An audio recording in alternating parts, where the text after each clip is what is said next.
All right, Michael, it's good to see you. Good to see you. Thank you for coming on the podcast. I know this is the first time we met actually in person, but we've been Yes. chatting for a bit. You want to go ahead and introduce yourself for the viewers? Yeah, my name is Michael Daniel Davtyan. I train out of Mutual Combat up in Mountlake Terrace. And yeah, Cool, man. And what's your fight record currently? it's 5-1. Nice. Okay. Is that a combined record? Like kickboxing, MMA? Kickboxing, yeah, and MMA. Yes. Okay, perfect. Nice, man. Well, I saw you fight at the Redemption card. I got the privilege to referee that. Or not referee. I'm sorry. Jeff, the referee, reached out to me and had me help judge. So that was a lot of fun. He was missing a judge that night. So, yeah, that was fun. Got the closest seat in the house, and I got to record your fight, or kind of, as close as we can get. So, you want to go ahead and walk me through that night? Yeah, did you hear us talking, by the way, mid-fight? A little bit. I was like wondering what the hell was going on. Yeah, we were having like full conversations there. There was like actually 2 or 3 fights where I kind of watched that and I was like, they're fucking talking to each other. Yeah, we were talking the whole time. It was That's hilarious. funny. Yeah, that's why I brought him over to my coach. That's awesome though. I love that. Yeah. That's random. But yeah, tell me about how the fight went and then we'll get into your training camp for it. Okay, so it was actually pretty tough. Not gonna lie, I got sick more than a couple times. Oof. I got injured more than a couple times, and the weight cut was pretty rough too. Okay. You know, I didn't think I'd make weight, but my coach, he just set me on the right path. You know, he just gave me what to eat throughout the day, and I just followed that, and it helped a lot. Good. Yeah. Good coaching guidance. Yeah. Yeah, it's important. Yep. Well, I mean, obviously through all that adversity, you came out on top with the victory. Yes, sir. So you said you were talking with your opponent. How did that go? Like, I saw the first round you guys started going, but it's always weird to me to have a conversation. Yeah, no. So what's weird was I looked him up on Facebook, and then I saw he had this like super cute dog. Oh, I like the first thing I do when I clinch up with him, I'm like, "You have a really cute dog," and he's like, "What?" I'm like, "You have a really cute dog." that's awesome. Yeah, and then we started fighting some more, and then we were like fighting in the brawl, and then I get him up against the cage. And then, I pick him up, and I take him to my corner. Because I heard his coach. He was giving some good advice. I was like, I don't like this. Yeah, that's random. You did carry him across the cage. Yeah, I was like, funny. I have to carry him to my coach, My coach is mean. Yeah. So I brought him over to my coach, and he's like, I'm like kind of in his guard, half guard. And he's like, I hear my coach, he's like, pass fucking guard. And I'm like, he has like a collar tie on me. I'm trying, I can't really get out of there. And then coach is like, knee him in the ass. I remember hearing that. Yeah. And I just need him in the ass. And then he's like, you need me in my balls. And I'm like, oh, I'm sorry, Soda. That's fucked up. And then I was like beating him, and then like this, and like the ground and pound. And then he was like, I thought he said something to me. Like, I thought he said a bad word. I was like, what'd you say? And I started hitting him harder. And then, like, I stopped because he grabbed my hand. And he's like, I didn't say anything. And I was like, oh, sorry, bro. That's so random. Yeah, no. And then third round, it was the beginning of the third round. Like, his hair was tangled up around my tongue. Ugh. And Jeff's like, you okay? I was like, his hair is tangled around my tongue. He's like, ugh, yeah. And then, what else did I say? I was like, I hope I know you're a nice guy. And then I started hitting him some more. Like, this means nothing. I'm just, this is my job right now. Yeah, no, but he was genuinely a great guy. And he was really tough too, because I hit him because honestly, I like to think that I'm a very well-rounded fighter, but my base is striking. And so when I was like grappling with him, I didn't really, I was worried because he's like, has more jiu-jitsu experience than me. He comes from a jiu-jitsu school. Yeah, Olympia BJJ, right? Yeah, I've exactly. seen him fight a bunch of cards. Yeah, and he's been like a blue belt for 2 years, I think. And I was worried about those little exchanges on the ground, like the triangle chokes, like whatever he had, the rear naked. Because right before this, like right before the fight, my coach found tape on him. Okay. And the dude he beat, I'm not going to say his name or anything. Right. Dude, that guy's an animal. He's like, okay. He's really good. And I was just like, I don't know. Like, he like barely won the fight. It was a very close fight. Yeah. But he won by decision. And he had him in like a rear naked. and it was really tight. So we just drilled like escaping from rear naked the whole time. Okay. And the whole time I was just drilling escapes, whole camp, escapes, like nothing else. And it just never really came down to the point where he was going to be putting me in that position. Yeah. So it was really cool.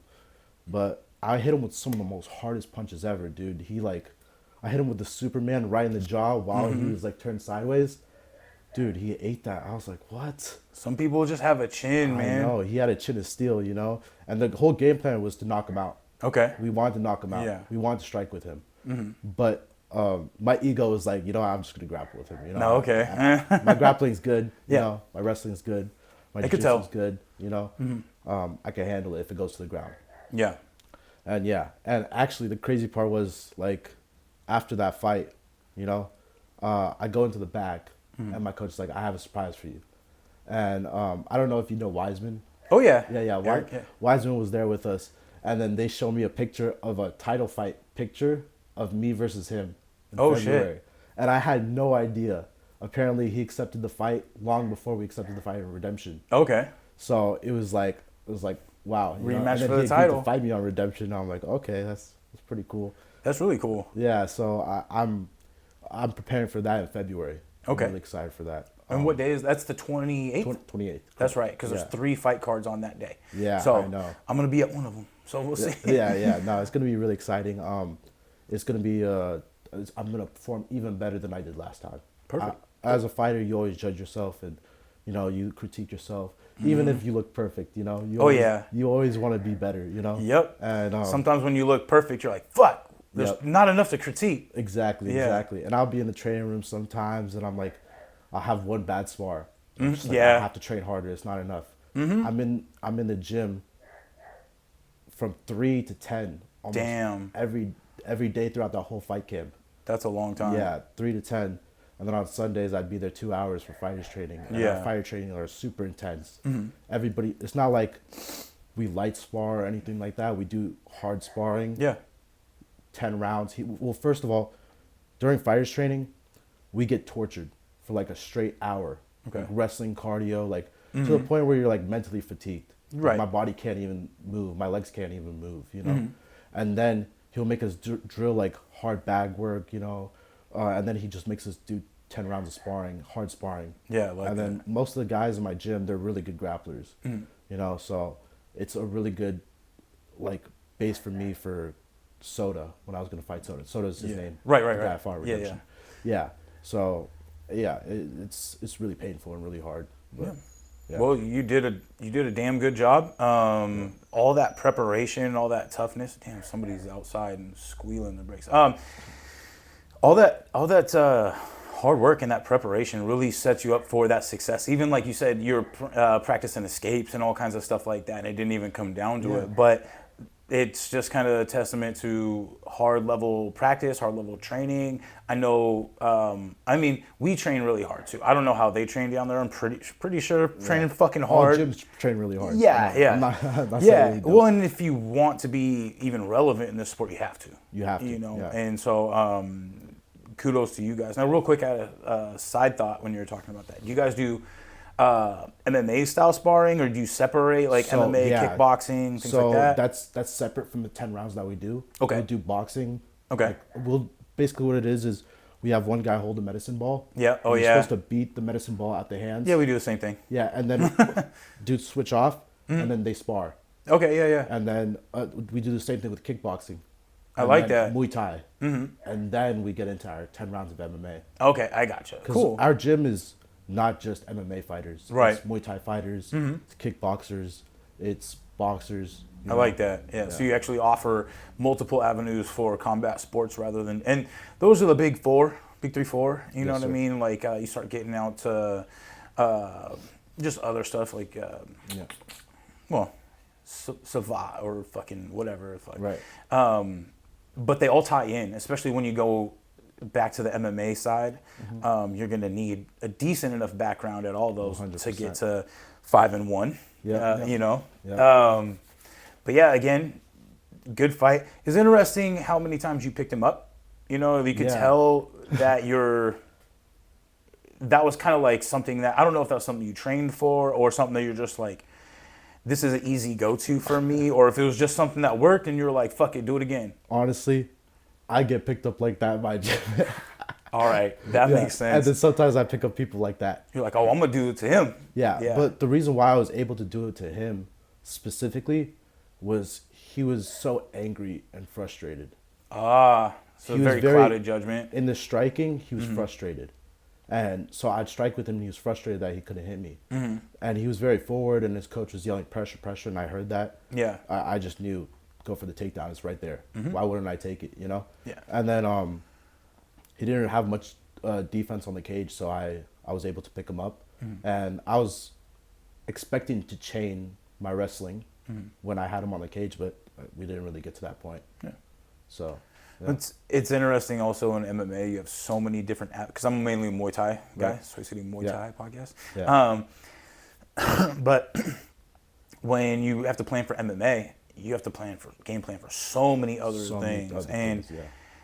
Like to your point, how many things are you planning for that never happen? Because you can go out there and KO somebody in 7 seconds. Yep. And your whole game plan and all that stuff probably went out the window. Definitely.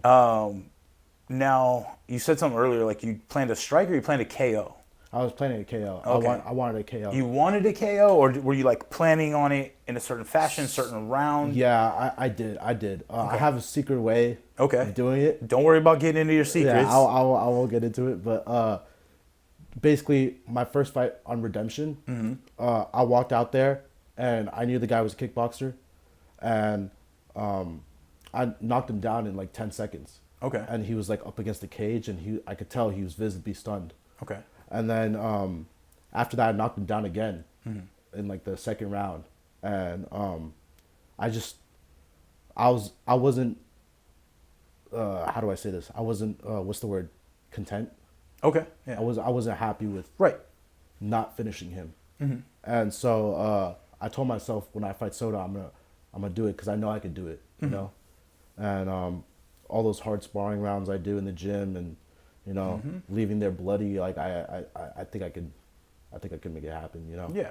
And that was the game plan, but it just went out the window. You know? Yeah.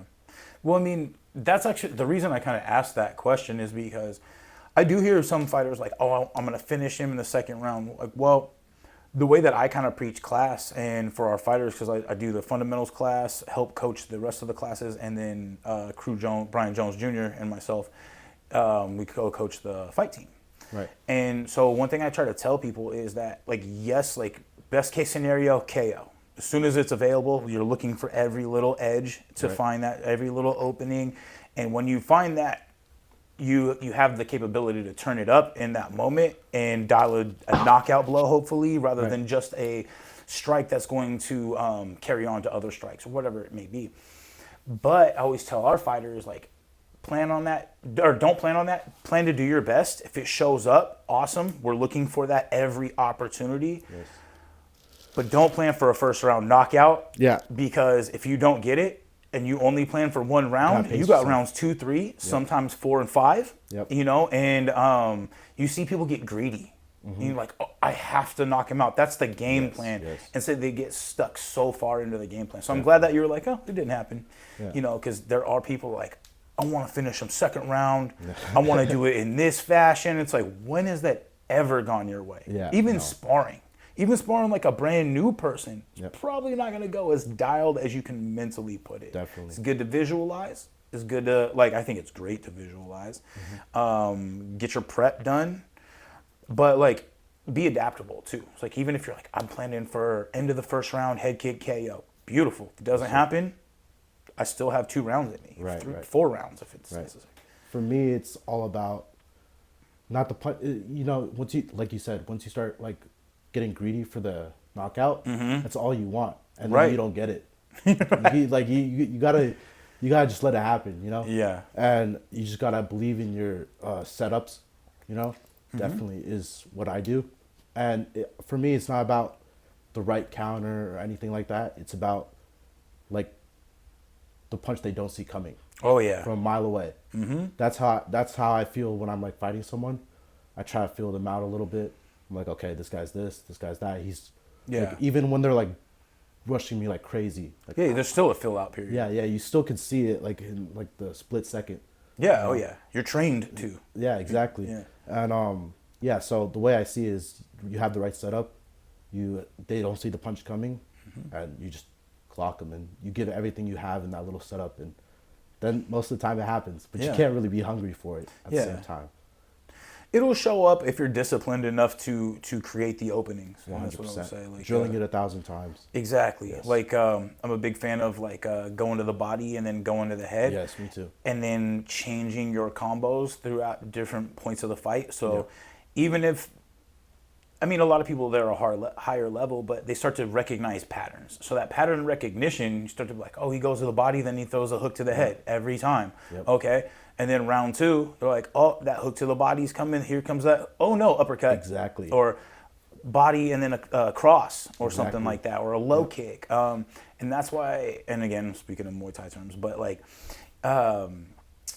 having those setups, like you said, and not getting so greedy to the point where like, ooh, this is wide open. Like I always talk about, I can't remember his opponent, but Cerrone, when he did, it was a beautiful combo. He went like body, and then dude just turned away and he threw like a perfect kick. Wasn't overly powerful, but it landed just right. Perfect. And that was the end of the fight.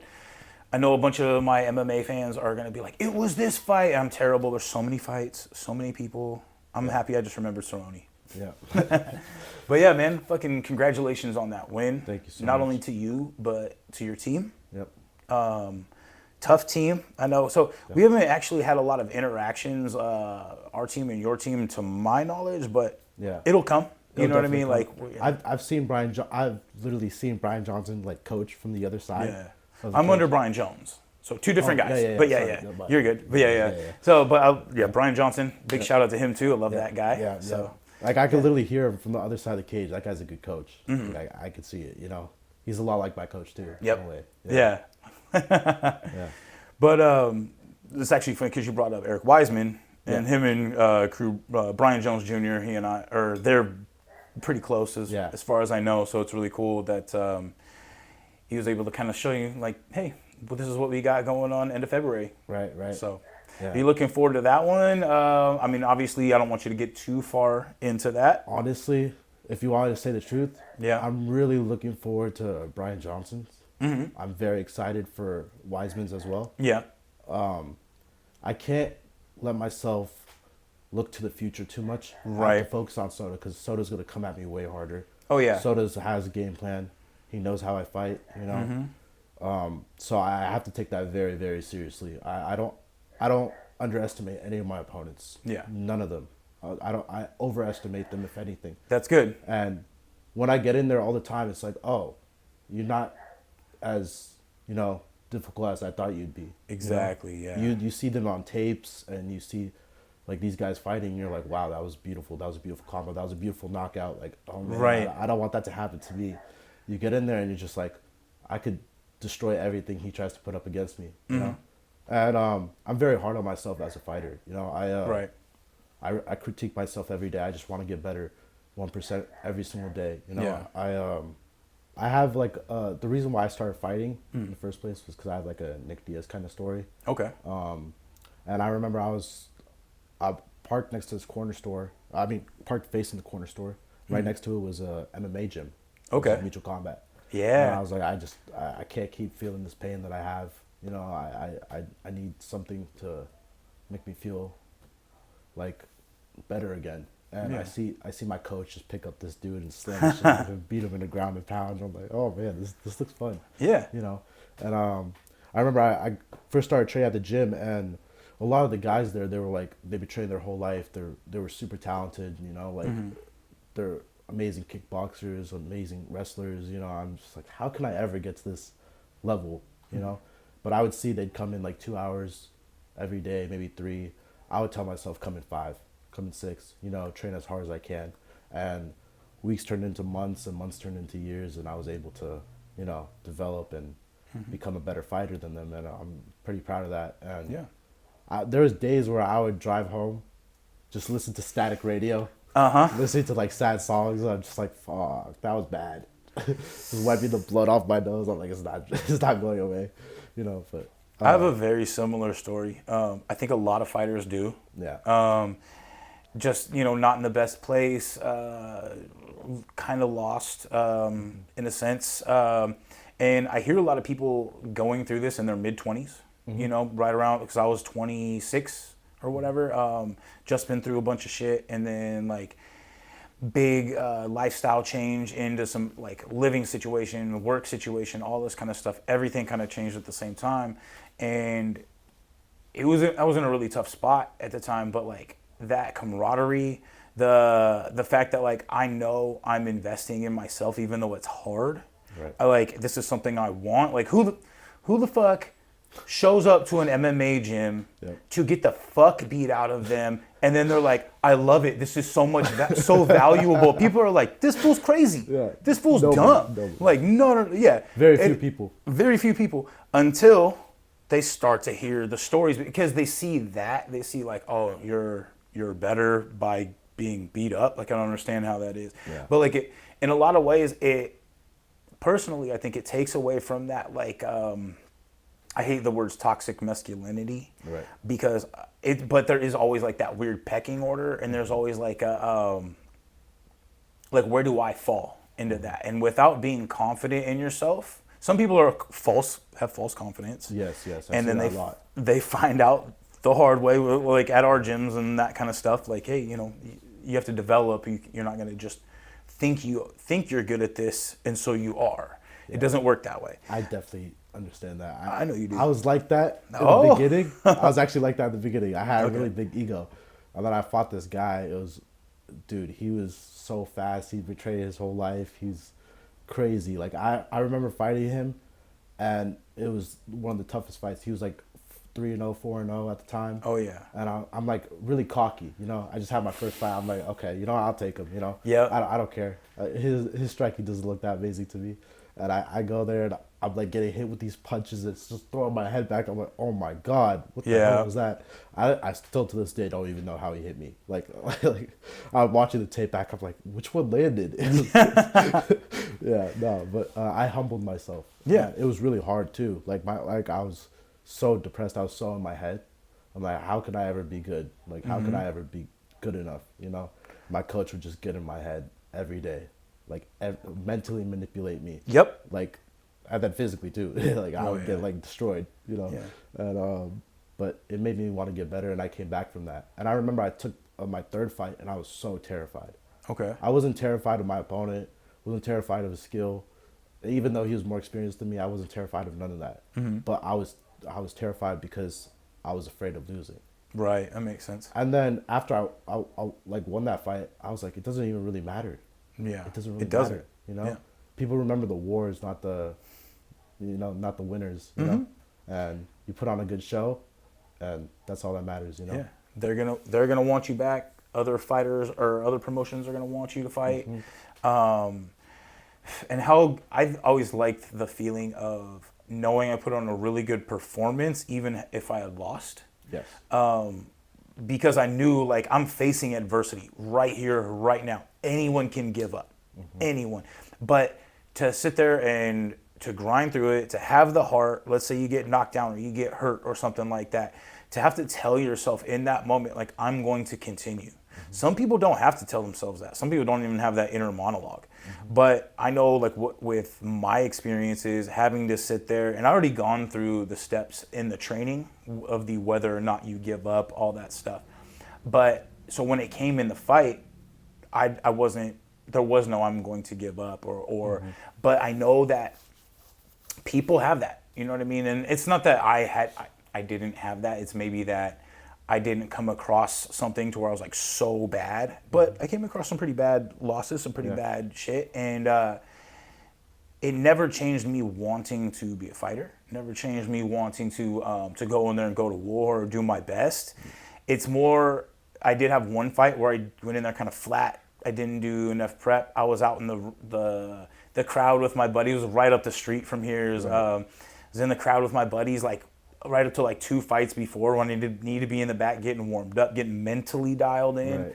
Right. Went out there nervous, underprepared, didn't have a good performance, and I'm like, that's what the fuck I need to be hard about myself for. Not the ones where I'm like, I'm doing everything I can knowing I'm going to lose. Like, yeah, like what else are you going to do? Yeah, definitely. And we always had, we always do tough fights at our gym. Not always, but almost always. We're not going to we're not going to not take a fight because it's hard. Like, we like our hard fights. And just knowing that, like, and knowing that you're going in as the underdog. Yeah. You're probably not supposed to win this fight. Yeah. But a lot of times you want to be a stepping stone, though, Right. Well, no, exactly. And that's a big part of that is being well prepared. And having a good match makes sense because you don't want to go somewhere that's 10-0 and it's your first fight. I've seen some crazy matchups before. My first fight, it was my opponent's 10th fight. Wow. Yeah, it was Miles Cobles a long time ago. I've talked about it a handful. No, actually it was. We were very evenly matched. He's more of an MMA guy. He had close to a 50-50 record. I'm not exactly sure. Yeah. And a couple months earlier on, I think it was either Charlie's or it was Axe Fighting, or it was one of those. Yeah. And it was up at like a soccer center way up north in like Arlington. But wow. It was pretty even. Like, we're going, not even, like, he beat me through experience in the third round, kicked the shit out of my legs. And it wasn't like, it was like the up kick, soccer kick style. Yeah, no, it was outside, but it was a pink, not the come around and chop, the ones that really devastate the legs. But he got me probably like 15 of them in the third round. Ooh. So it was a lot, to the point where, like, he's not checking kicks. Spam the fuck out of those shitty leg kicks, and it worked. Like, I couldn't even walk for a long time. Jeez, but man. Again, like, you talked about fighting and talking during the fight. Yeah. We're this close, and he throws like a jab. I just pull it down and fucking clock him. It was in the eye. Right. And you see it start to puff up pretty quick. Right. He takes, the crowd's like, ooh. Yeah. He takes it though. He steps back. We grin at each other like, fuck yeah. And we just kind of keep going. And that's awesome. It takes a certain kind of individual to do that. But I think that it's in everybody. Like, this is kind of a little sidetrack. I think that the fighting is in our DNA, and everybody can have that, and everybody can develop it as a sport. It's not something where we're trying to hurt each other. It's just, it is a hurt game. It's like football. Like, not necessarily, but like, you're going to get hurt. You're going to get banged up. Like, you're not playing football to be as healthy and as protected as you possibly can. Definitely, not the way it works. No, definitely. But you're developing up here, you're developing in here. Yeah, it's a sacrifice. Very big sacrifice. You have to give up family time, holidays. You have to give up relationships, friendships. It's really tough. Hard. Even sometimes a job. You gotta quit that job to take a fight. And the word sacrifice, that's very important. Is because you do have to face that, and a lot of times, and the sacrifice comes. You're not giving up something you don't want, or you want to give up. Like, I'll give up this for that's not a sacrifice. That's a move in the right direction. Sacrifice is when you're losing something that really matters to you, relationships, friends, family, jobs. But it hopefully is all in the correct pursuit of bettering yourself. Yes. And everybody loses friends, or family, or relationships, or whatever. Maybe you just don't talk as much, but hopefully they have the understanding, like, this is not about me. This is him doing their very best. Yeah. And I know that some of the people that I've lost in the past, and that I'm still into it, they're like, they're not that they stopped supporting. It's just they were hurt by that sacrifice, but they're still out there, clapping. Good job. That's awesome. Hope. Yeah. Not everybody will be. Not everybody will be. A lot of people want to see you work hard and not succeed. Yep. A lot of people want, because it brings, I don't think it's because it's malicious or any sort of negativity. I think it just brings you back to their level. Like, see, you can try something, anybody can try something, doesn't mean you're going to be successful. And it kind of brings you back down to that regular level. Everything's fine. And it's a little bit of a shame when people think like that, because they're just as capable to do it. A lot of people just talk themselves out of it. Yep. Yeah. You can't. That's why you have to have a good coach, good team. Your team is also like your family. It becomes that. Yeah, 100%. They're your brothers in combat. Yeah. You guys, like, you can have a friendship with someone. It could be fake and all nice and all that stuff, but when you fight each other, that's real. Yeah. You can't fake that emotion. Like, I'll crack my friend. He'll look at me like he wants to kill me. I'm like, I've never seen that before. Yeah. I know. Yeah, I've got that. So, but it's important that you have that too. And so, like you said, your team's like your family. You don't have to always like your family either, Yeah, but you're gonna respect them. They're still gonna be your family. They're still gonna be there. Yeah, Like, imagine if the kind of person that's gonna dislike somebody and then not come back in. It's like that dislike is more important than what you're earning. So I've actually had that happen to me before. It does. That's why I brought it up. You want to hear a crazy story? I do always. Okay. I probably shouldn't be sharing this, but I'm gonna do it anyway. You know, Your call. There's this guy, right? He was in our gym. He was like 6'3". Okay. I'm not gonna say his name or anything like that, but he would beat on all the little guys, even during drilling. And then when he sparred a big guy, he'd be super nice and gentle. And I really hated that. And he's a good fighter. He's a really good fighter, actually. He's like 4-0 at the time. This happens at a lot of gyms. I'm thinking we have the exact same situation at ours. I'm sorry. Go ahead. Yeah. Yeah, no. I remember one day I was done with it. You know, we'd beef sometimes. Yeah. And Coach would be like, put on the MMA gloves. Okay. And we'd fight it out, right? Mm-hmm. But then there was this one time, it was his last day there. It was, we were hitting the bag, and I was punching the bag up and stuff like that. And he was punching the bag, and he just starts talking shit to me for no reason.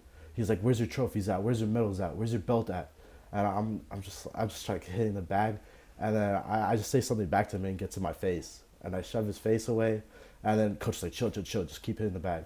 We keep hitting the bag, I'm hitting the bag, he's hitting the bag on the other side, and he's just talking shit to me, I'm talking shit back, and then he gets up in my face again, I shove his face again, he looks at my chain, and my chain has a lot of sentimental value. Like, it belongs to someone who's not here anymore, so it means a lot to me. And he takes it and he rips it off. He looks at it, pulls it down like that, and rips it off. And my coach, he knows about the chain. He just looks at me like this, oh shit. Yeah, you just crossed a major line. And then we just started bare knuckle fighting. And we started bare knuckle fighting in the gym. And he was a bigger guy. He was stronger than me. He was all that stuff. At the time, I didn't really know how to grapple too well, you know? Yeah. But I did it anyway. But we were boxing, and I'm like, I cut him up, he cuts me up, we're like going back and forth. And then he like grabs me, and I feel like he's about to suplex me. He like throws me this way, and I'm like, oh fuck, this is really bad. So I kind of like latch onto him with my teeth. Oh, okay. Yeah. And I accidentally rip his flesh off. Accidentally. Yeah. And we started beefing. I started throwing shit at him. So we went to like full real fight with people that have training. Yeah. I was like, we both trained, you know, but it was a even if you're not, like you said, you're not super high level grappler, right. You're still more experienced than anybody off the street. Right. I just remember I was throwing shit at him. I was so angry, and then everybody's like, I'm calm. And then everybody's holding him back, and I just come and sucker punch him again. I'm just like, fuck you, like hella bad, like. Yeah. No, I was tired of getting bullied by him, you know, and then he never came back after that, you know. Well, I would probably say he understood that if he approached you, got in your face a couple times, and then snatched your, he probably goes home. Everybody's like, yeah, you probably shouldn't do that. Maybe you should take some time off. If you're that that's something that's really rare. Is the in my opinion, in my experience at our gym, is that somebody is so upset that they're willing to bare knuckle fight or like get in that real anger fight when we're here to train how to fight. Exactly. Full train. It's not. He treated it like it was an environment where it wasn't really a gym. He didn't really like treat each other like family. You know. He trained like, oh, I'm here to fight. You know. Yeah. I'll go take a fight. You know. I only trust Coach. I don't trust nobody else. Yeah, those people that, like, to your point, he's not there anymore. Those people don't last. Yeah. And to anybody listening, even though we're chilling here, just me and you, to anybody that's listening, it's important that we're part of the team. 100%. It's going to be bigger than you. Like you said, somebody that only trusts that one coach. Well, guess what? You probably have more than just one coach. Yep. Our gym, just on the Muay Thai side, we have 4. Wow. So if it's like you have Master Sao Hin, you have Kruyai, Brian Jones Jr., you have Juan, you have me, and then it's like, if you're like, nope, I hate everybody and I only trust this one person, it's gonna show. Like, you're not only gonna get training from one person. If that one person it's gonna become favoritism. you know, if that's the case. Or you're going to phase your way out because that's not conducive to gym culture. Right, definitely. Yeah. And, you know, that wasn't my proudest moment, but I did it out of anger. And it was kind of in a moment thing. And, you know, I kind of felt bad after, you know. Well, even though yeah. I was the one who would, you know, had to take all the bullshit, you know.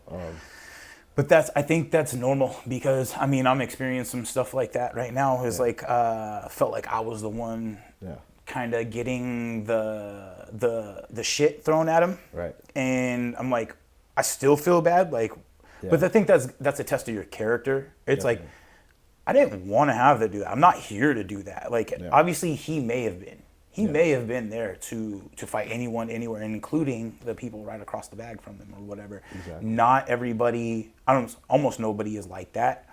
But anybody can find themselves in those moments of anger and defend themselves, you know, obviously violently and outside of a rule set that is put in that side of the gym.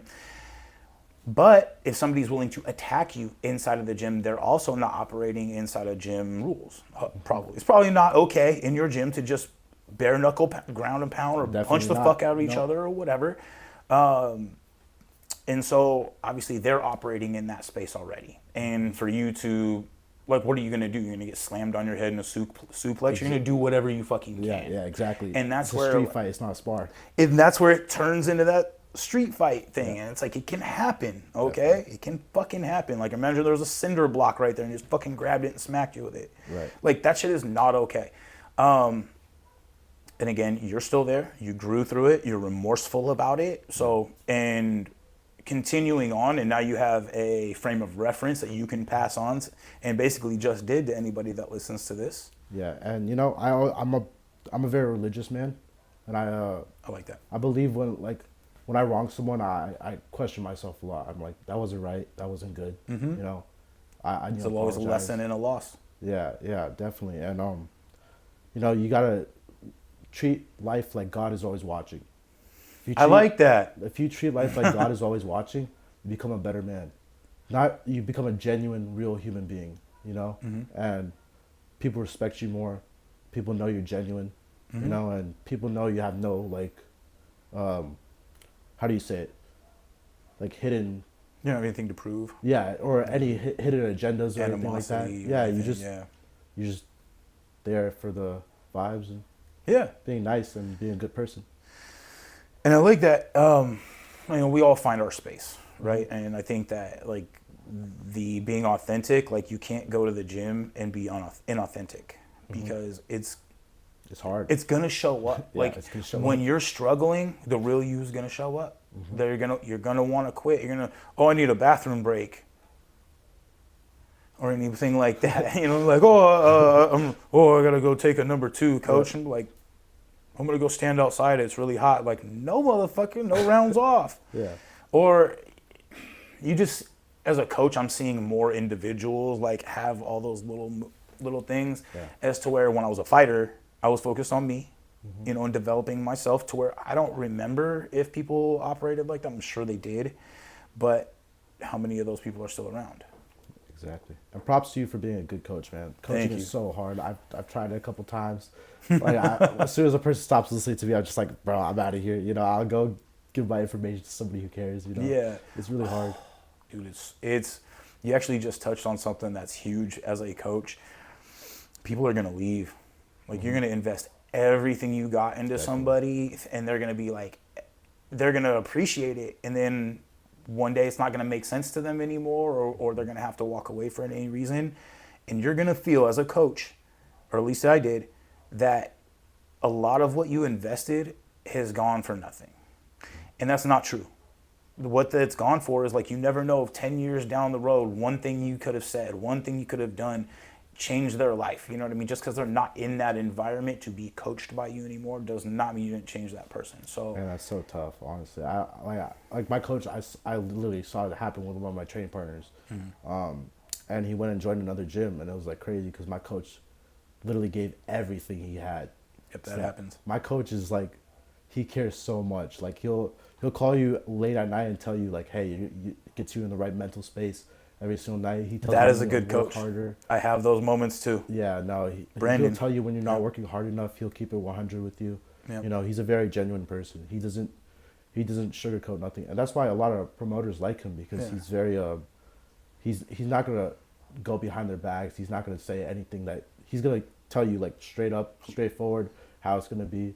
That's currency in the sport. Exactly. That is current, and that's Brandon, right? Brandon Thorne. Yes. Yep. Yeah, he's a great coach. Yeah. Shout out Brandon Thorne. Yeah. He said he's always angry or whatever, and I was like, I see the pictures because I don't really know him, you know, just through like little "what's up, man" type stuff, but. Seems like, like he has a jokative side, right? It's an evil jokative side. You know what I mean? But let me tell you why I think that is so valuable in the sport because there are snakes out there, man. There's people that are going to tell you one thing. Definitely. And there's people that are going to tell you they're going to show up for your fight, or like as your opponent or as their team, and then they just don't show. Like shit happens, and so to have somebody that's I don't want to say is rough around the edges, but is like willing to be that guy, willing to be gruff, willing to stand up for certain things, and willing to tell people like it is, without needing to sugarcoat it or without fear of some like how the conversation is going to go afterwards or whatever. That's a lot of legitimacy to the sport because those fake people, they're not going to show up for that. Yeah. They're going to go elsewhere. They're going to go try to bullshit a bullshitter. Exactly. You know, and that's what's like. Oh, I hate that saying, like, trying to bullshit a bullshitter. I ain't a bullshitter. I'm going to keep it real, and you ain't going to be allowed around me as a bullshitter. Right. So, that's just, My coach doesn't even allow that opportunity. Right. You know? He like, gets straight to the point every single time. That's why I love and respect him so much, you know? Like, he's helped me grow as a man more than anything. Like I said, when I first started the gym, I thought I was tough. Yeah. I thought I was like one of those guys that'd be like, I'll beat up everybody. You know? We had the exact opposite start because I thought I was going to get beat up by everybody, and I did. Walked into like you said, walked into a gym, and let's say like 12 of the 15 like consistent members are all high-level fighters. Exactly. Multiple fights, lots of title holders in there, amateur to pro. I'm like walking in as like one of two or one of three beginners, and I'm like, I grew up as the fat kid getting made fun of, not super confident. The confidence came from fighting, came from Brian Jones Jr. Always like you said, mentally preparing me like, well, this is where you're good, this is where you're not, this is where you need to work harder. This is, you know, like you need that direct honesty. Like you can't have somebody just like, well, I mean, I'll do that a little bit if I'm actually on the fence. Like, say you're new and you're like, I want to do my first smoker. I'm like, well, we got this one coming up, but I'm honestly, I don't think you're ready for that one. Let's do the one after that. Nice.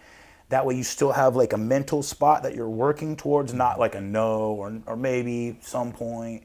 Like you still keep that goal, but like just dialing it back, man, you got to be direct. And you know, my coach, when he's like when there's an amateur fighter that's, I want to fight. They come in consistently for a year. They're training hard, you know, they got good skill, good technique. And they come up to coach, it's like, hey, I want to fight. It's not, he goes to test their heart. Yeah. He puts them in a Shark Tank. Yeah, oh yeah. Just to see like how, like the Shark Tank, you're meant to not last to the last guy. You know? Yeah, you're supposed to get fucked up. Yeah. He'll line up like 10 of us, 10 really good fighters. Yep. Do you do the 1 minute intervals? No, 2. Oh, you do 2? Okay. Yeah, 2 minute intervals. Yeah. And usually you just gotta see if you survive to the last guy, that says enough for coach. You know. Okay. You know, he has the heart. I've seen people be mentally broken in a Shark Tank. There are crazy good fighters. Yeah. And then they go and finally get an opportunity to find the cage, and then they're broken. Like they give up a little bit, and it's because they don't have enough heart sometimes. Yeah. And the Shark Tank tests that. I think that I don't want to say heart is coachable because you have to have it. It's a big part that you can't coach, but you can direct when things like you can't save somebody that's not willing to be saved, not willing to put in the work to save themselves. Definitely. But let's say a Shark Tank breaks somebody. It's like, that's only one day. Like you can come back, be like, yo, I'm broken. But the next day you can call up coach and be like, or like go to him and be like, hey, I felt like that broke me. Like where do I go from here? Like I'm lost. You can be like, and then hopefully they're able to realign that. Be like, all right, this is what I saw. This is what I want to watch you work. These are the drills that we're going to work to make sure that's developed. We're going to recheck on this in a month, in 3 months, in 6 months, whatever it is. Yeah. But like having having that game plan beyond that. But again, the person that is like, I'm just done. or like that was enough to break me. You know, that kind of sucks because that takes the ability to be coached back out away from that. Or some people, like I went through a time where I had a really tough fight and it was a tough fight where fucking sweat's getting knocked off me like a Rocky movie and shit. Right. Like, and it took not because I wanted it to, but I found like that I was sparring and I'm like a little bit more hesitant. A little gun shy. It took so long to get back out of that. And I'm like, what the fuck? And I took a lot of headshots, heavy hands. And it definitely took a while to come back out of that. But just kind of staying in the sport and not giving up. That shows heart in itself. It was a hard fight. That shows heart when you after that and you keep going. Yeah. Past your injuries, past your losses, that says a lot about you as a person too. Thank you. You know, a lot of people can't really go through that. You know, that's if everybody could, then everybody would be a pro. Yeah. You know, there is definitely people that get their ego shattered, and I think like I always say like I don't have anything to prove anymore in the sport. Like I just try to help, coach and all that stuff. Like I was asked recently by a couple of our students, like, when are you gonna fight again? I'm like, I'm about to turn 41. Like I don't want to like. It would only be like one last attempt at grabbing a little bit of glory while it's still possible. Like grabbing that last little piece of shitty food off the table just because it's there. It's like I could go provide so much more value. And it's not that I can't fight. It's that could I survive a fight camp at this age with the injuries that I've dealt with? Because I blew out my lower back in 2018, L5S1 rupture for a disc. Was that your worst injury? Yes. Wow. Yeah. 2.5 years or a little bit over 2 years of, like the first 8 or 9 months I was just laid up in bed pretty much. Like I would get up and then like I'd be able to do a little and tweak it, and it was really bad. I never got surgery or anything to correct it. And then things would get better and like something would tweak it. Like then I'd be able to go a couple weeks or a couple months without hurting it. But then I hurt it and I'm laid out again for 6 weeks. And it got to a point now that I'm healthy enough that it doesn't really bother me so much, but I know how to deal with it. I know what not to do. I'm not gonna go do deadlifts like super crazy heavy or anything. Right. But having to go through that. So I think the thing that always kept me coming back to the gym is just that's where I was. It's your happy place. Well, yeah, not only that, but like that was my home. Like that was the only place that like there was no not going back. Exactly. Like I have to go back. Like exactly. So we talked about sacrifice earlier. I was in management at Winco, out in Puyallup, and everything I would do like was just at the improper thing for my back. So like sitting in the cart, like reaching down, was constantly tweaking my back.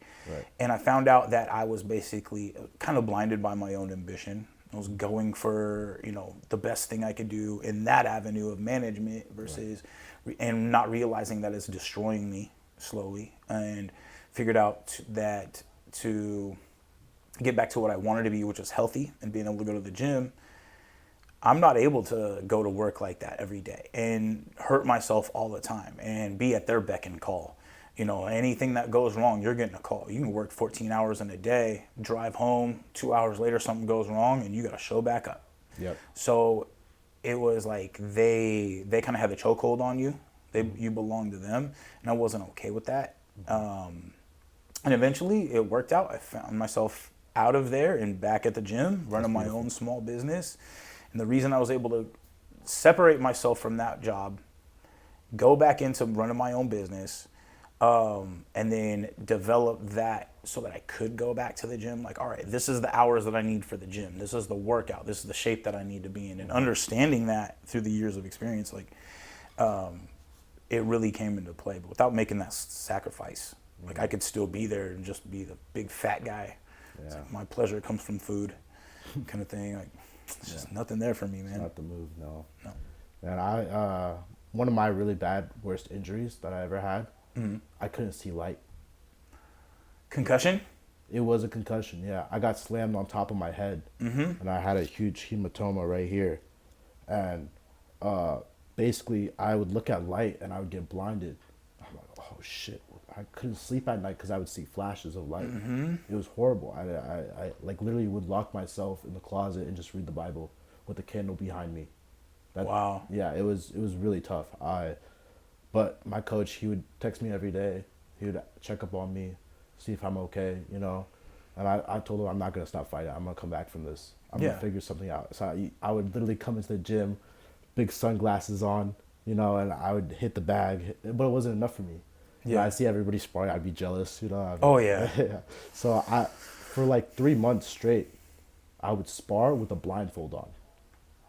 Yeah, Wild. This is crazy. Yeah, Some Karate Kid shit. no, but it was a blindfold, but it was like looking through a beanie, right? Okay. So it was like a thin blindfold, but once the sweat got in your eyes, you couldn't really see nothing. Okay. So, and at the time, I was really good at like closing the distance, and I was like, you know what, this is a perfect opportunity, you know. And I would spar killers, like killers with a blindfold on. You know, I loved it too. That's wild. It was one of the worst, best moments of my life, and that's a very unique story. Or out of all the people I've talked to, that's the first time I've heard anything like that. No, so it was awesome. I literally have pictures of me in the gym after fighters training with my hand up with the blindfold on. Like, that's wild. Yeah, that is wild. There's literally videos and everything. Yeah. I wouldn't recommend that to anybody that's not in that unique situation. Yeah, but I've actually heard about that. The blindingness from a concussion, and a lot of different things. And I can't remember where I heard it, but and I take CBD a lot, CBD, creatine. But I know that a lot of people come out of the concussion protocol from using a lot of CBD, and there's a lot of like nootropics, like brain health things for healthy brain. Right. Like lion's mane. What's that? Lion's mane, huge. Yeah. And a lot of different mushroom compounds and stuff like that. Neuroplasticity, things like that. But when, like I've had a handful of concussions as well. Like something I have not told anybody for a while is, can't put pressure. You touched your head. This section right here, I can't really put too much pressure on because it hurts. Wow. It's like, I don't know what's wrong. I haven't gone to the doctor yet, but like right around the crown right here. Now, one thing I will say is we were sparring really hard one day and I took an overhand right here as I bounced off the ropes, and I had to stop sparring for the night. It was bad. It was bad. And I don't know if it was from that, but it would have been the same spot. So I've taken some time away from sparring. I haven't sparred hard in a while. And it is a little scary. You know what I mean? Like you're obviously, if it's months long and you have like a skull touch and it's hurting. Yeah. But there, nutritional protocols that I try to do, and I'm not super consistent with everything, so that's like where I fall short on certain things, especially taking the creatine every day at the same time and the proper amounts. But having things like that, or having other concussions, and at times I'm a little bit light sensitive, and I've heard of people to the point where they can't do anything but be in a black room. And even like the alarm clock or the light from their phone is blinding to them. Yeah, and when I slept, dude, it was like I was getting flashbang. Yeah, little specks of light. Was it like light? Was it bright and like a little bit of blue? Yeah, I hear that a lot with the neuroplasticity things. Like when you're clicking in and out, exactly. It's like a light and flashes of blue. Like, yeah, but then I would also have flashes of white that would go like this. Yes, yep. They were like little dots that just flashed, and I couldn't sleep for 3 days, 4 days, sometimes 5 days, dude. It was crazy. I thought I was going crazy, but I just trust the process, read the Bible, and eventually I went to a place called All Eyes on Me. Okay. It's like a eye doctor. Yeah. In Seattle, and we couldn't even do the scans because when they put the scan and then it's like a white light. And I couldn't do that. Oh wow. And so she gave me tinted contacts. Okay. Yeah, so tinted contacts were pretty cool. I'm not gonna lie to you.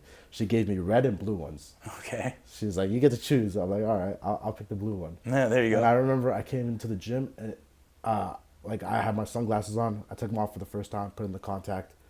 It was like everything in the world was in dark blue. Okay. And it was crazy because right when that happened, I'm like starting to feel good and I'm sparring and stuff like that. And coach was like, "Hey, Michael, one of the promoters asked if you want to fight." And I was like, "Yes, I do. I really want to. That's the only thing I want in life right now." And I went and fought him, and I remember walking out because my it was so dark blue that I was red corner and they turned everything red, right? Yep. I saw everything in dark blue. Yeah. And I'm hopping into the cage. I see him looking at me, and he's dark blue. Everything's dark blue, and yeah, my coach also like that was my first fight. Okay. It was my first fight. Oh wow. Ever. Yeah. And I remember I stepped in the cage. Coach slaps the shit out of me. I'm like, oh, what the fuck? Step into the cage, he's looking at me dirty. He's looking at me like he wants to murder me. I'm like, all right, you want to try to murder me? It's okay. I'm gonna bring the ruckus. Yeah. I fought him and I won. And, Hell yeah. Dude, right like as I'm on the stool, he's like putting the water in, and then I bend over like this, and then like I lean over like this, and then the contact falls out. My coach literally catches it with his finger like this. So he's like, oh shit, I caught it. I'm like, fuck it. I'm going. And I was just blinded like this the whole time with one eye. I'm just like fighting him. Because the lights were so bright. I was like, oh my God. Well, and having one dark, one light, and all that, and throwing off your depth perception. Yeah, no, and it would like hurt when I looked at light too. Yeah. It would hurt the back of my eye real bad. Well, yeah, so I don't know eyes really well, but I know all your optical nerves and stuff go all the way back here and end up in the back. And then they connect around to the back. Yeah, exactly. That's why those fucking back of the head punches are so crucial. It's Yeah. like, you can blind somebody or like really fuck somebody up. Like there was a guy, I don't know if he's still currently a member of our gym, but he hasn't been coming in for a while. But we talk about the mohawk, like not hitting the mohawk, but then like basically it's behind the ears. Like this whole section needs to be off limits. Right. And he thought it was like a stripe mohawk. So he's willing to go round and fucking crack you in the back of the head. And we're like, no, dude. So many times. Yeah, it's not good. It's not healthy. Yeah. I don't think anyone's probably trying to pop you in the back of the head. Yeah, I don't think so. But like we had to go and explain to him like, yo, dude, like what happens when you're just sparring and you're good and you crack somebody and their life is fucking ruined, or like they have to completely change their life because of one strike. And he's like, no, it's crazy. And not that he wasn't doing it on purpose, but we're like, you need to make this adjustment because you could permanently damage somebody, and I know that's gonna crush you. Mm-hmm. Like he's one of those guys. He's a good guy. He's not gonna want to be like. We have one of those in my gym. Yeah. And since when we asked him to make that adjustment, he did. That's awesome. So yeah. But it's for anybody listening, those wild shots that glance off into the areas that aren't supposed to be, that could change somebody's life in an instant. So like I always tell our students, be precise. I'm a little bit more of a I like people. I don't want to say expert, but I want people to be I want them to be an expert in their field. Like, so if they're throwing a hook, if they're throwing a jab, there should be no reason it doesn't land to that exact spot that you're aiming for, unless they move. But at the same time, it shouldn't be so wild that you can't stop and control your strikes in that instance. So, and again, really fuck somebody up. It's like, it's way worse than a shot to the nuts. You can take a shot to the nuts and be like, oh, it's fucked up. Yeah. A really bad one, hopefully you don't have to go to the hospital type shit or have anything severe. But one punch to the back of the head, taking it wrong, or somebody that doesn't have, have enough muscle, or their neck isn't strong enough, or it could be anything. You really, really ruin somebody. I know that getting punched in the throat is not as big a deal, but like your thyroid and everything that operates right around there, you fuck somebody up there too. Yeah. Just by being imprecise with what you're doing. Being too wild. Definitely. Like I got kicked. You're talking about a guy that likes to bully people and all that stuff. So we've got one of those guys, and he likes to throw. He's a big dude. Likes to throw fast and hard. Yes. And you lose a lot of control when you do that. So as it gets there, the punch has to get there. It has to be fast. It has to be controlling. And like obviously I'm a coach. Like I'm not gonna be like, oh, let's go if you want to go hard, we can go hard. But at the same time, I remember we're kind of going, and I switch stance, and he throws a fast one of these kicks, boom, right in the boys. And I was like, dude, like I didn't, like I opened up, and it was like just ill-timed. But at the same time, like you not having I can pull my kick at any time. I pull my punch at any time. If you're not displaying that level of control, you're actually like, in my opinion, you're just trying to land. You're trying to cause harm. Because you can do better for yourself and do better for them. You can tell when they're doing it too. Yeah. Oh yeah. Anybody that throws harder than they need to, Yeah. Any experienced person knows. Yeah. And there was another guy, another nut shot, like a few weeks, probably like a couple months before. We're clinching, and dude doesn't really know how to clinch. He's like, and fucking throws the knee straight up to the point where like, I was down in, usually I'll roll out of the ring, try to give everyone the space. I couldn't move. And people were like, oh shit. And they're kind of like trying to block me off. Like, yeah, you've never had kids. This is the point where like they were like, you look like you fucking teleported out of the ring because you're there for so long, and then you're outside of the ring in the exact same position, fetal position. They turned off the lights, you're still there. Yeah, it's like, I was like, oh dude, this is bad. But again, you're participating in something that you're not controlling, and people want to win. Yeah. They don't want to lose. This is a competitive sport. I get it. Yeah. But not in sparring. Sparring, it's you're supposed to get beat up. Yeah. You're supposed to lose. If you're not getting smashed every day or getting outstruck every day, yeah, you probably need to like work with your coach or a sparring coach more, and then you need to hit that higher level of competition. Exactly. Or dial yours down. Yeah, definitely. And you always need something to work on. Yeah. Always, no matter what. Yeah. But, geez, dude, I'm glad I went through that adversity with my eyes, though, because that changed me into a better man, for sure. Okay. Because I was religious, because I'm Armenian, and in Armenian culture, they're very religious, very religious people. And so I grew up around a religious family and religious cousins and religious friends. But when I was like 16 to 20, I didn't really care too much, Right. And then that shit happened with my eyes, and I was like, the only thing you can really do in those kinds of moments is talk to God. And a lot of people, they only go to God when life isn't going their way. They have to go to God when life is also going their way. Yeah, be thankful. Thankful every day. My dad used to always say, because like my stepbrother claims that he's atheist or whatever. My dad used to say, like, no atheist in a foxhole. Right. Like when you're sitting there about to die and you have no hope, like right. a lot of people start praying in situations they never have before. And it's like, there's something there. There's something that's coming. It's like, so I grew up, my grandmother was very strict Catholic, and with that influence, and then getting babysat by like a strict Christian family at the same time up until I was about 8 years old. It was a very interesting offset, like, very, so a lot of, I hate to say this, but like the negative sides of religion and the specific organizations, the way that the negativity.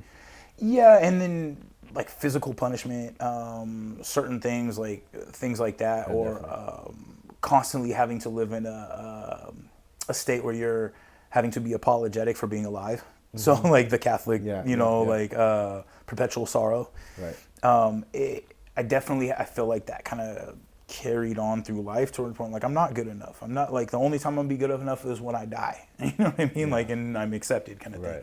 And so not changing the fact that like my outlook towards God, but like maybe towards how it's approached by certain organizations or certain people, and then having the understanding that I don't have to be that. I can be an individual, and pick up the book and read it, and also understand that book was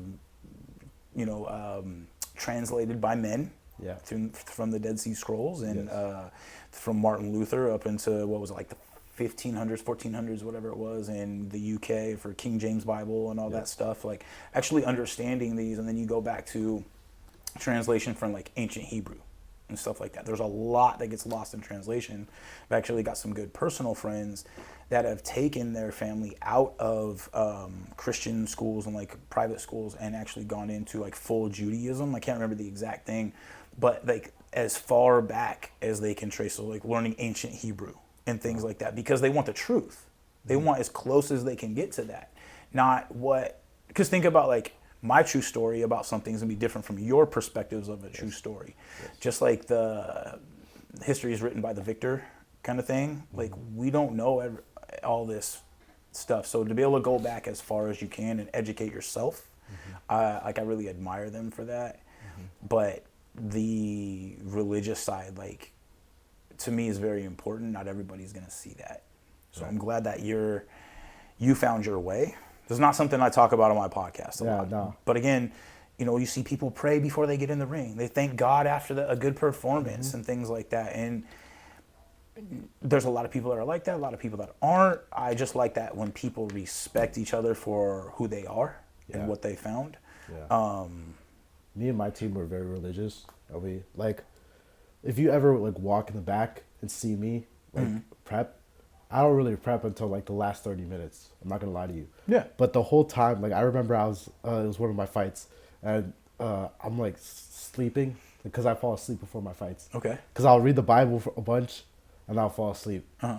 And I remember one time I was like just about to wake up, and like the guy is like on the other side of the curtain. Yeah, yeah. So like I could hear everything he's saying, and then he's like, "What's he doing, coach?" And then the coach is like, "He's sleeping." Like, oh shit, and he's calm. And then like I started reading the Bible again, and then he's like, "What's he doing, coach?" And he's like, "He's reading the Bible." I love that. Yeah, and then I would hit pads for a little bit right before I go out, feeling smooth, feeling ready, and then I go and I like that. do my job. The whole time during fight camp too. Keep in mind, I'm in my head so much all the time, but I learned through fight after fight after fight that if you just go in autopilot mode, your brain goes in autopilot mode. You just train on training day. You train hard. You get 1% better every day. Sometimes you get smashed. Sometimes you don't. You know. You just get better 1% every day, and you let your brain go on autopilot mode. You don't think, kind of like when you're working a shift at work. Right. You know, you're working your shift and you're just working. Basically, Time flies by, right? Yeah. Getting that flow state. Same with fight camp. And then when fight day comes, you always bring it. You know, because like it's easy to do that. It's easier than stressing out throughout those whole couple months. You know. Yeah. It's not worth it. You can't change tomorrow. Nope. No, it takes time. Yeah. Actually, what you just said is huge, and I always tell our team and everybody, like, it's not about fight day, it's about all the prep that leads up to fight day. Because there's people that, you know, they can pick up the gloves on fight day and go fucking bang it out. Yeah. But are they going to be as prepared as the people, you know, most of those people have a long history of fights, a long career, to the point where they know themselves well enough. They're like, all right, I know how to ride the cardio train for a few rounds or whatever I need to. But the people that are like, you know, I'm going to focus on the fight, but like, you need to be focused when you're at class. You need to be focused during the reps. Maybe you can get yourself into those flow states. But I feel like the people that are still beginners, still in the fundamentals class, still developing that iron foundation, that solid foundation. Myself too. Yeah, well, I think we all are. We have to polish the basics. That's why I teach fundamentals. Takes a lot of time. I'm a fundamentals guy. Like, you're not going to see me throwing like fancy spinning shit or whatever. Be Mr. Fundamentals. I'm going to walk you down. Like, kind of thing. Mr. Fundamentals would beat Mr. Spinning Hook Kicks. Like, we got one of our guys, he likes to spin a lot and do a lot of like, he's very athletic, but he gets caught, you know what I mean? Like, he starts spinning around, and then all of a sudden, by the time he's facing him, his opponent's still like in his face, and it's like, oh shit. Or like, sometimes it works, sometimes it doesn't. Exactly. And I mean, you never know. You get some flying tornado kick, or you get like even somebody that's like really good at question mark kicks or whatever, little fancy things like that. I mean, it's that any given Sunday thing. You win or you're gonna lose. But and the fight I actually lost. I remember it was first round, like 30 seconds in. I try to throw this teep, and it gets like stuck. Oh shit! On his leg right here. Oh. And then he left hooks me, and I'm like, oh shit! And I like fall. And I'm like, damn. I was like, in my head, I was just like, I have to kill you, or I'll lose. You know, I have to kill you or I'll lose. You know. Yep. And my coach is yelling this will at me. Not stand. When my coach starts yelling, I go crazy. I'm like, I'm not trying to get yelled at after the fight. I'm trying to win. You know. And so I threw like the most crazy spinning hook kick. And he just goes from one side of the cage to the other side. Oh, shit. Yeah, and then everybody, that was like literally seconds after I got knocked down. Okay. I was like, stand up and then go. I love that, though. Yeah, it was crazy. Yeah, it was amazing. It was a beautiful day, even though I lost. But I remember I left. I literally left the stadium.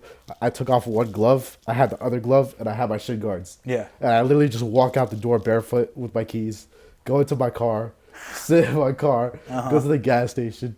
I grab a beer or two, and I'm just so depressed. And I'm just drinking, and I'm like, ah. And then I went to this park, and I was just sitting in the park with a glove and two shin guards on a bench, just a lonely guy with a beer, just sitting there. It was such a bad look. But yeah. That's wild. That's somebody you don't want to approach. Like, that guy, okay, that guy's like sweaty. You know, like he just worked out, like, and he's like drinking a beer. I didn't have my shirt on. I was just like, yeah, that's what I was afraid of. And it's like I didn't want to say that because I didn't know, but like something just happened. Yeah. Like, don't approach that guy. Like, oh, did he just get done training? It's the worst day of my life. Probably not. I think he probably a little worse than just training. Yeah, no, yeah, definitely. That was pretty rough. Yeah. Well, I mean, adversity, right? Adversity, and yes. going through it, and Because I thought everybody cared. Like, like I thought, I'm serious. we think that because we care so I much. know, and I thought, damn, I disappointed my team. But that was a badass fight. I'm not gonna lie. Yeah. I look back at it, I'm like that's literally the most fastest paced kickboxing fight I've ever seen in my life. I love that. We were bouncing back and forth like crazy animals, just like crazy rabbits hitting each other back and forth, back and forth. That guy was really talented though. I'm glad I took that tough fight. Good. That tough fight was really important to me. And I remember I watched him right before he went to go fight. I watched him fight on Redemption. And I remember, because we didn't have tape on him. And we figured out he was fighting that day. And I remember watching, I'm like, wow, he's really good. But I'm like, you know what? My ego's bigger. My ego's telling me I can take him. Yeah. But I need that humbling. I need that humbling for sure. Yeah. Because now I'm a very humble man. I always respect my opponents. Yeah. I don't know if you saw, but I always raise my opponent's hand after I did not see that, but you seem that way. Like you come across as that, like very respectful. Like you're gonna go respect them, and again, just adds to legitimacy of the sport. Like I know everyone not wants to, but a lot of people turn on the TV, they see the Conor McGregors or the people that are creating themselves as a villain, but those are the outliers. Those are the ones that like, okay, we see him because he's the bad guy, and it's like the other 40,000 people in the sport are just like fucking so nice to each other. Like I don't. Exactly. Most fighters are. Most fighters are. And it's because of that. Like we've all been humbled. Yeah. I don't know anyone who hasn't been humbled. Yeah. No, definitely. And it's crazy because, at the end of the day, fighting is an entertainment sport. Yeah. Especially I've been told by many pros, once you get to the pros, it's a show business. It's no longer a sport. You have to sell yourself as a fighter. I've been bringing this up lately on the past couple shows because I saw a statement from Dana White saying the UFC is not an avenue or it's not for sports or for all that. It's an avenue to become famous, and he's pretty much right. Like if you look at, there are badass fighters like killers out there. And they don't have a recognized name because they haven't created that. They have one in their circle, maybe in their community. All that stuff is being like the best or the badass motherfucker that made it to the UFC. But if you're not creating yourself as a brand to be seen through whatever, you're really not going to be recognizable outside of that venue, outside of that cage or whatever. And the big part of that is being recognizable outside to the community, not just the fighters, but like to the people turning it on. Because at the end of the day, if there's nobody to buy tickets to go watch these fights, we're not going to have a venue to fight in. It is a business. Yes. It's like I tell people, like, when somebody's like, oh, is this free because I pay gym membership? I'm like, no, if I gave you everything for free, we wouldn't have a gym to attend to. That's true. And like, that's how the lights are on. That's, do you want a cold gym? Do you want a warm gym? The reason I say this because our old gym owner would never turn on the heat. Yeah. It'd be like, the night is almost over and your feet are finally warm enough, to actually like, those cold. My gym is like that, I'm not going to lie. And I think it adds a layer of toughness to it because we're like, we don't give a fuck. It definitely does. Because our old coach, Sean Gaspar, owner, was like, old D1 fucking college wrestler and all this stuff. And it was like as tough as you can fucking be and super, like my dad, like drill sergeant and fucking, and then we didn't give a fuck. Like, oh yeah, but now it is kind of nice when you walk in. And it's comfortable. It's like it's a comfort. It's not a requirement. Yeah. But it's also like it helps cut down on the steam this time of year because it's like just dripping off of all surfaces. Yeah. Like, but what's crazy? My coach, he blasts 4 heaters when his fighters training. Okay. So we're like training 2 hours and 30 minutes in the heat. In heat. Oh shit. Okay. Yeah, we're like just that. dead the whole time. It's hard to breathe in there. The training. It's almost being like in high altitude. And okay. Yep. Like in like Colorado or something like that.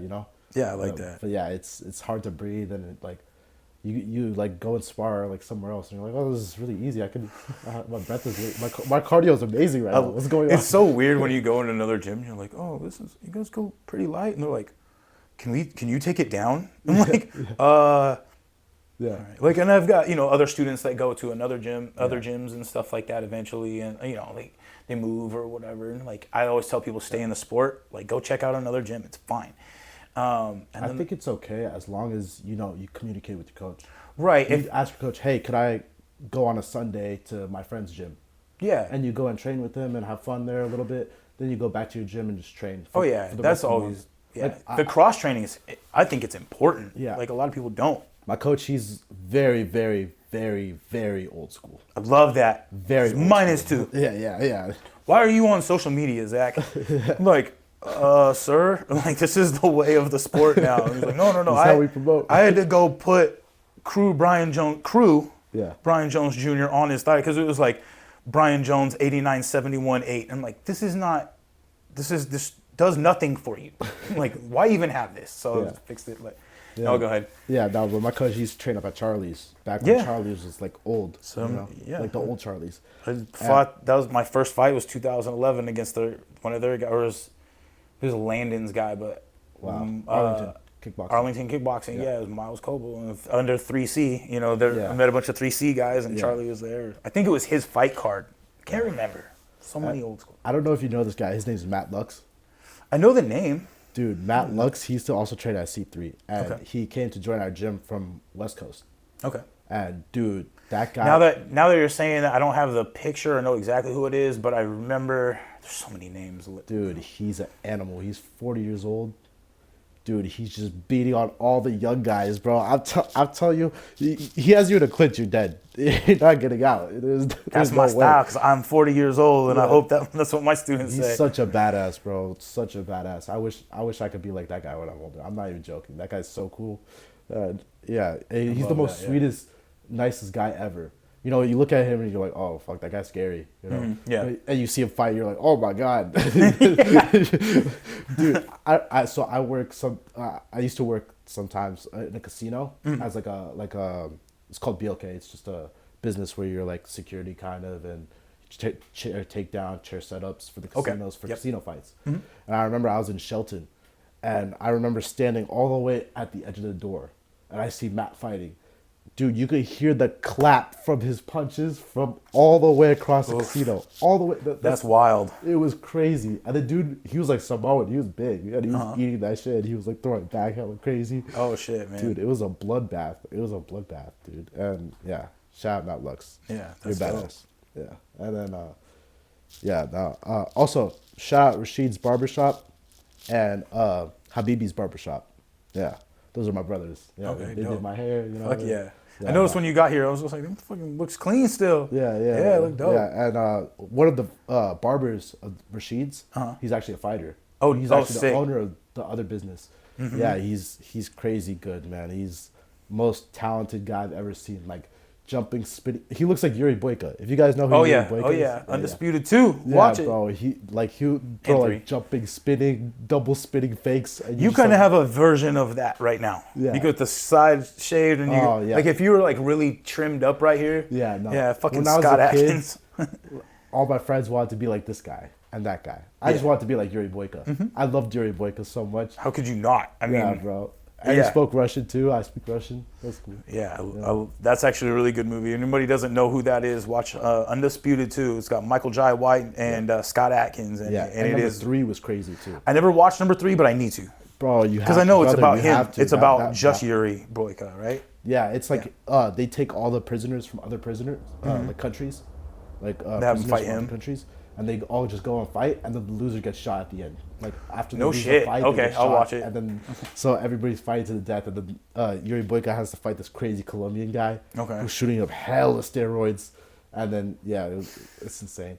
And the big movie starts out with him in the gutter with the messed up knee, because in Undisputed 2, he got snapped the knee. Gets in the knee bar, and he's just like shoveling shit, and he just has a mop over his knee like this. Oh damn! Okay. So it just kind of takes starts where the other one left off. Exactly. And it's a great movie. I love that movie. Nice. Yeah, definitely.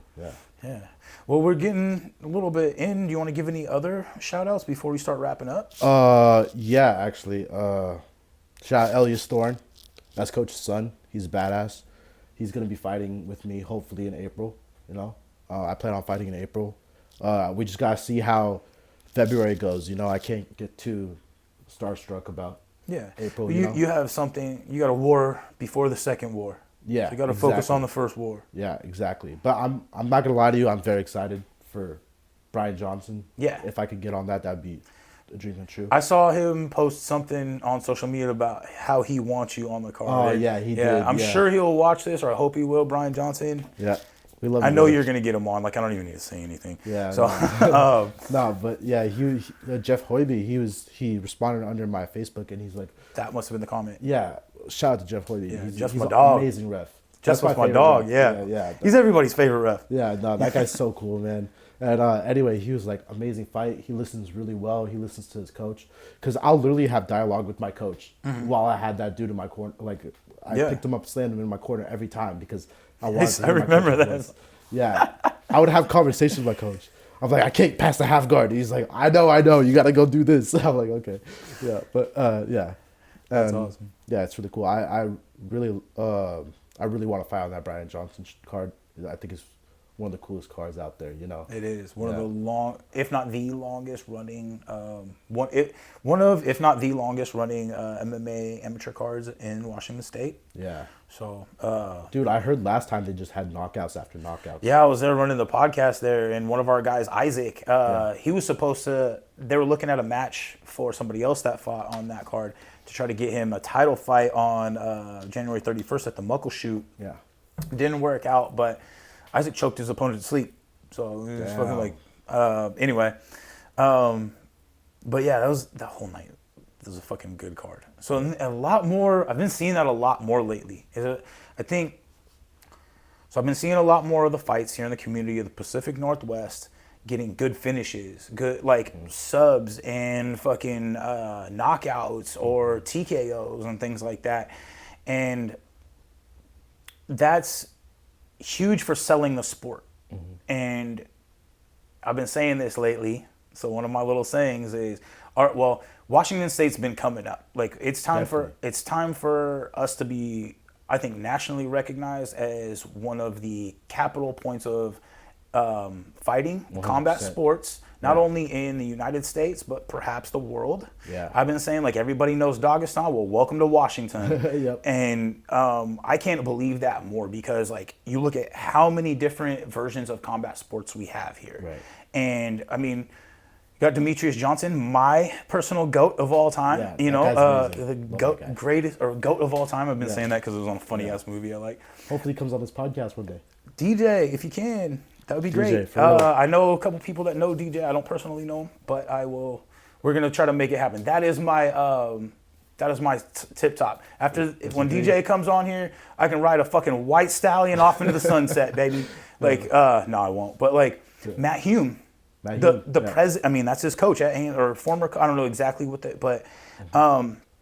President of One Fighting Championships out of Singapore. We got Charlie Combat, president of One FC in the United States. Yeah. You know, we've got Jeff the ref, the biggest ref in the Pacific Northwest. The UFC is coming back in the spring. I know he's going to get the call. He'll be in there. Look at this Saturday. I'll be at the Scrapyard. You know, those guys. They're doing the I'm not calling them street beefs anymore. They separated from street beefs. They're the scrapyard. But they've gotten so much attention from what they've been doing. So like, go there, dude. It's different, guys. If you ever go to a scrapyard, you'll see like it's not like an MMA fight. You go to like a fight promotion, like it's just barbaric. Some of the matchups are crazy, and I've been kind of liking it because. So at first I was very critical, and I was like, man, you know, that's not this. And I'm like, exactly. I had to, when Fire Chicken came on, he was the last episode. Oh, that's awesome. Yeah, Steve. Shout out to Steve Vergara, man. Thank you for coming on. But what I was saying is, they're not trying to be us. They aren't, no. And the ones that do, they transition over to going to the real gyms. They try to get their amateur fights. And there's something to be said for feeding the pool of fighters. And the only thing I was really being critical is I think it is an avenue to become famous before you have the skill set of fighting. But again, you see him jumping in the gyms. You see him doing more. And I see, like, after he was on the podcast and I see more and more of these guys, and I'm like, damn, that's actually not bad. Like, oh, there's a good jab. Or there's people that are in there doing their gimmicky stuff. But, just back to what I was saying though, the Pacific Northwest, we got, you know, like people like Ken Dunbar is really good at like sambo and shit like that, and you get like I said about Matt Hume. So we've got a huge staple here in the Pacific Northwest. We always have, dating back to Mo Smith, dating back to Chris Lieben, people like that. And it's time to get everyone to recognize again the Pacific Northwest here is not the Mecca, but a huge capital for combat sports. The goal is the Mecca. The goal is the Mecca. Everyone's talking about Dagestan, but this is Washington. We're going to fucking put it on. 2-3 years in Washington. Yes, send your kids Washington 2-3 years, forget. You know, just decide which discipline you want to do, or if you want to do a lot, dedicate all your life to it.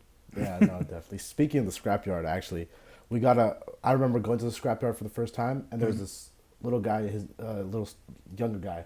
His name is Johnny, right? Okay. Dude, I watched that kid ninja choke some dude. I was like, bro, like, my friend Xavier, he was like, oh yeah, you should ask Johnny to come to your gym. Johnny lives in Tacoma. Okay. He drives to Mountlake Terrace. Damn. 3 times a week, because he wants to be the best. You know? And our coach can take him there, you know, because you'll go to some gyms and like, the coaches, they're not friends with other promotions. Do you know what I mean? Right. Yeah. Yeah. It's unfortunate, but you know, it's how the game goes. You know, you want a good gym where you can go all around. You know. Yeah. And, you know, that's. And then integrity of your coach and what you guys are doing and building there. That's what's going to get you. That's going to bridge that gap. Like Jeff Hoiby always talks about currency in the game, and being legitimate, being straightforward, and being able to have good fighters and work with other promoters, like that's key. It's key. There's a lot. Definitely key. I'm seeing more and more, and I know the sport is competition. Yeah. You know what I mean? So there's naturally going to be people that don't get along. Yeah. You know, for one reason or another. It could be anything. It could be political. Yeah, no. It could be on the competition side. You never know. Yeah. But sooner or later, you got to face each other. Yeah. You know, I wish it was all love at the end of the day, you know? For almost everybody it is. Yeah. I'd say like 90% of the community. Definitely. And then I'm really appreciative of how many people have showed love for me doing the podcast, because this is an amazing podcast. Thank you. I love this, bro. This is probably one of the best days I had this month. Thank you. That kind of message just makes my day, because it's not what I don't know what I had intended to do with this rather than sit down and bullshit. Right. But if it's giving everyone a voice, like to be able to put themselves out there, be like, I get to go do a podcast or whatever. Yeah, thank you for having me, bro. Yeah. Like, this thank you for coming on. Bro, this builds our community. Yes, definitely. And it's like, oh, okay, I get to know about this guy a little bit better. Even if they watch 10 minutes of it, they're going to have a better idea of you, because how much do you get to talk before or after your fight? Never. They get to see your performance. Yeah. And then whatever you do on social media, which, again, some people are all in, some people aren't. And there's no wrong answer, but I'm glad you're able to come on here and everybody else, because it's going to build our community. Definitely. And it doesn't matter. I don't care who it is. I don't care if it's a fight promoter. I don't care if it's a coach. I don't care if it's a fighter.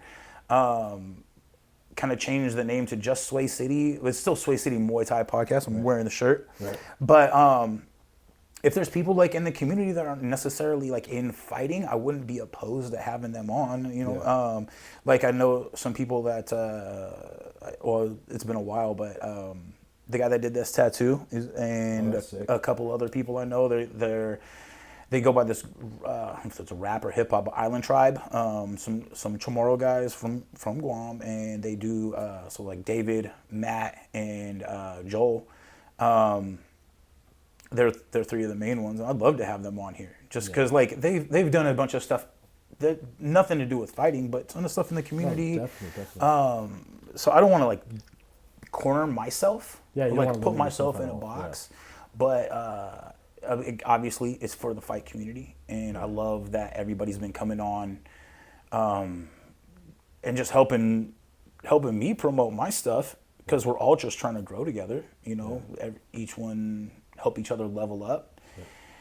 If there's like, you know, somebody, hey, let me backtrack a little bit. Like, I don't mind having like one person, like I had Malik Lee. He fought Johnson Nasona a while ago. Yeah, on I've Koga. seen him fight on Koga once. Yeah, on Koga. Yeah. And he came on. I can't remember. I think it was right before, or right after his fight. And then my buddy Johnson, he's the one that Johnson Nasona. He hits me. He was like, "How you gonna have him on before me?" He's like, I won. And so I was like, next week, come on, dude. That's like, awesome. so again, we can be competitive. We can create our personas. We can still come together. Yeah. But I really want to push Washington State to be that next Mecca, man. You're gonna do it, brother. Yeah. Just don't stop. No, hell no, we're gonna stop. Till DJ comes on and I get to ride off in a white stallion. No, I'm just kidding. I just like that ride off in a white horse, that Chris Stapleton song. Yeah, I was like, yeah, all right, I'm done. But no, and hopefully, like, eventually, like, I could start getting more nationally famous people. Oh, you know what I mean? I definitely see it. I know a lot of that. We have to do like Zoom meetings and stuff. I'm a huge non-fan of Zoom meetings. The ones that I've done on here, I could have like huge names on here, and then they just don't really get views. I think everyone's sick of Zoom. And even the ones that aren't, it's like I don't do that consistently. There is a lag at times, so just another layer eventually, hopefully. But yeah. So. Who else you want to shout out before you shut down? I want to shout out myself real quick. Yes, I like that. So February, I'm gonna fight for the title of Axe. Thank you, Wiseman, for the opportunity. If all goes well, no injuries, nothing bad happens or something horrible. Hopefully, I get to fight on Brian Johnson. That'll be so cool. That'll be so awesome. I really want to fight with Elias because Elias is gonna represent our team like crazy. Like he's so entertaining as a fighter, and yeah, I'm just looking forward to those two things. Yeah, mostly in my life. Yeah. Cool, man. Yeah. Well, I like how you kind of said like barring any like things that you don't see. Like I hate saying the words injury and things like that, but like you know everything will be fine. You'll be on Brian Johnson's card. You know, hopefully I don't lose, get mentally broken or something like that. You won't. Yeah, no, I believe in myself, and I'd love the opportunity, you know.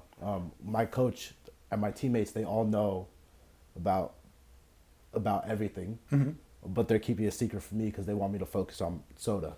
Right. Anyway, and naturally so. If you focus on something else and you don't put your focus on here, that could lead to something going wrong and not having the opportunity further down the road.